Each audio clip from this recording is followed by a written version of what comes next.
In your quest to build a home gym, there will be many a myth. There will be many a foe. There will be many things you will have to overcome. But today I want to talk to you and calm your fears on some home gym myths that I think are prevalent within the home gym community that I think are not founded. Let's do it. Hey guys, this is Coop from Garage Gym Reviews, and today I want to dispel some myths that are out there. Home gyms have been around quite a while now. They continue to increase in their usage, the amount of people that are using them. And because of the internet, I think there's a lot of myths that get espoused that after having a home gym and helping a lot of people start their own, I think are not true. Some of these will be obvious and some of these will be very surprising for you. Let's start. The first home gym myth I'd say is that because you have a home gym, suddenly you will work out more. That's a myth. Here, let me have Sam Presley come talk to you. Just kidding, sorry Sam. But the reality is, just because you have a home gym doesn't mean you'll use it. If you think that because you have a Planet Fitness membership and you don't use it, and that the only reason you don't use it is because you have to drive there, yet you've had it for a year and have stepped in the place maybe one time, the likelihood is not that it's just the convenience of the gym, but it's the dedication required to get there. And you're still gonna have to have dedication to walk out to your garage early in the morning when it's cold by yourself in a dark, probably not the best home gym, than you are to drive in your climate controlled car to a purple paradise that also has pizza and bagels. The likelihood is that you may just be lacking dedication.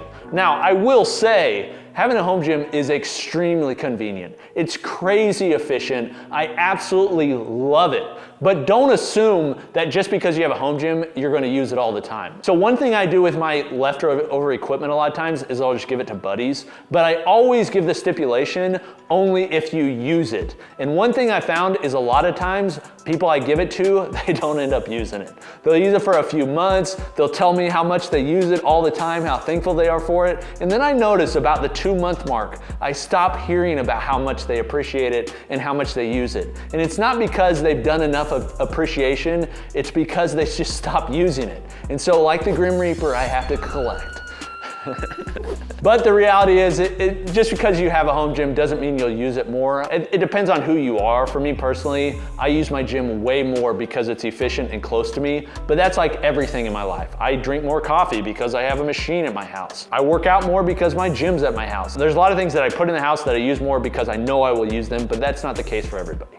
Okay, the second one is home gyms cost more than commercial gyms. So hold on, because a lot of you I know spend way more on your home gym than you would on your commercial gym. And that's the reason you're watching these videos, is because you're really into the thing. This is more than just like dollars and cents for most people. This is a hobby where they spend a lot of time and effort and money and research and all that sort of stuff. And I am the chief among those people. Like, I do a lot of that. That's why I made this channel. But you don't have to spend more than a commercial gym to have a home gym and to get freaking strong and very fit if you don't want to. I know many people that have spent less than what they were paying for their commercial gym over a 5 or 10-year basis and still have a nice home gym, and they end up coming under the cost of their commercial gym. It's just the reality. You don't have to spend a ton. I think it's a myth to think that you have to spend more. The average cost for a commercial gym for a single membership for somebody in the US is about $650 a year.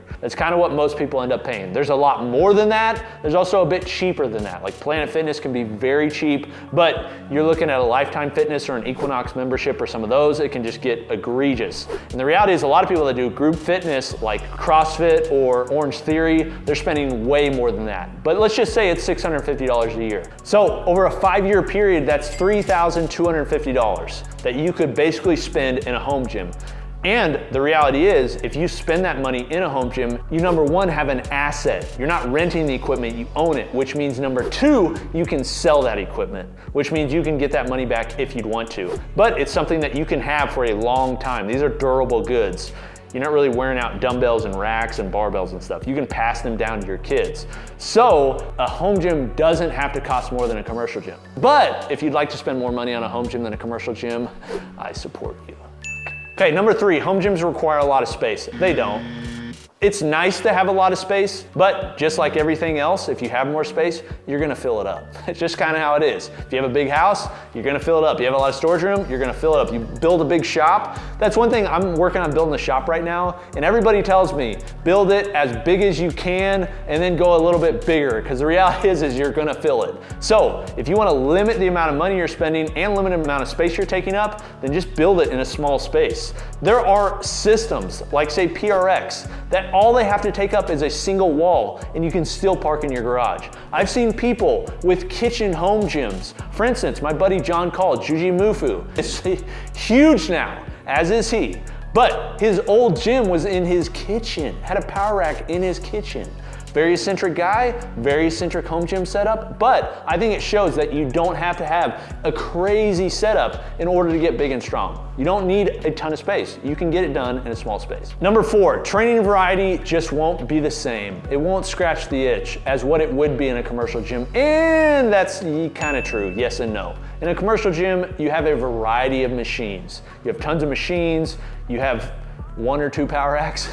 You have no attachments for your power racks. You have a dumbbell rack, you have some barbells and stuff. But I would actually say that the variety can be comparable depending on what you add to your home gym. Let's say you do a squat rack or a power rack with just a variety of accessories, from jammer arms to chest supported row pads to landmines to different specialty bars, all that sort of stuff. Most of that stuff you're not gonna find in a commercial gym unless it's like a boutique or like an underground truly lifting gym. Now, you aren't gonna have as many machines, but that doesn't mean you can't have machines that can replicate some of that stuff. Now that we have companies like Bulletproof who make the isolator, or jammer arms that go on the rack, or just some of the attachments for functional trainers and some of that stuff, there's just a lot more that you can do with equipment. So yes, the variety can be better in a commercial gym, but it's not always the case. 5, the quality just won't be as good as I'm used to in my home gym. That's a myth I hear, and that is an absolute myth, because the gym I used to work at had barbells that had no knurling on them and didn't spin.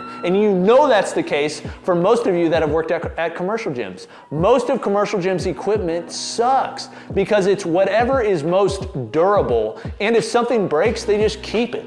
My old commercial gym was a YMCA.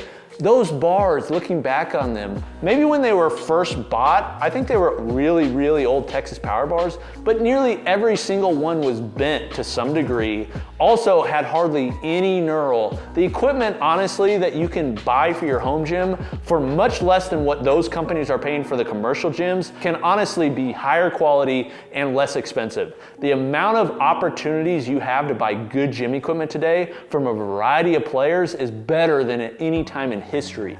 Take advantage. Number 6, training at home is boring. No, it's not. It's way more fun. Well, it depends. If you're somebody that's like a socialite and you really want people to talk to, you're working out so that people look at you working out while you're at the gym, like, you may laugh at that, but the reality is a lot of people go to the gym so they can be seen. Just kind of how it is. You're not gonna be seen in your home gym except by your neighbors. And oftentimes, I don't wanna be seen by my neighbors. If that's the itch you're trying to scratch, a home gym may be more boring for you. But for certain people that like playing with the different equipment they've got, that like blasting the music they like, that like taking their shirt off in the driveway to flex on all of their neighbors like me, you'll love your home gym. I'm telling you, you will absolutely love it. But if you're the other type where you want to be in a commercial setting, yeah, it may be better than a home gym. Okay, last myth, you can't get big and strong in a home gym. All right, how about you tell that to guys like Brian Shaw, Rich Froning, Matt Frazier, The Rock, if you can count his as a home gym. But there are so many people that have built big, strong physiques or have gotten really fit using a home gym. Boom roasted, boom roasted, boom roasted. Most high performers, like you see CEOs or people that are high in bodybuilding or high in CrossFit or some of these, they may be working out at a commercial gym or like a public gym in some capacity, but almost all of them you see have home gyms. And it's because they want to get extra work in or it's more efficient. It just works. So you can get as big, as strong, as powerful, as fit, as whatever you want to accomplish in your domicile. It's possible, and you don't have to have a crazy amount of equipment to do it. You may need a lot of weight if you want to get just crazy strong, but there are many people that have squatted over 1,000 pounds in the garage gym. Like, it is possible. You can do it. You may have to invite people over, you may have to have specialized equipment, but don't think that just because you're at a commercial gym or a public gym, you're gonna get stronger or meet your goals more likely than a home gym. Okay. There's 7 home gym myths that are on the market. Let me know, do you have any other myths you've encountered? Let me know in the comments, or any of these that you think I'm wrong on. I'd love to hear from you. This has been Coop from Garage Gym Reviews. I'll see you next time. Peace.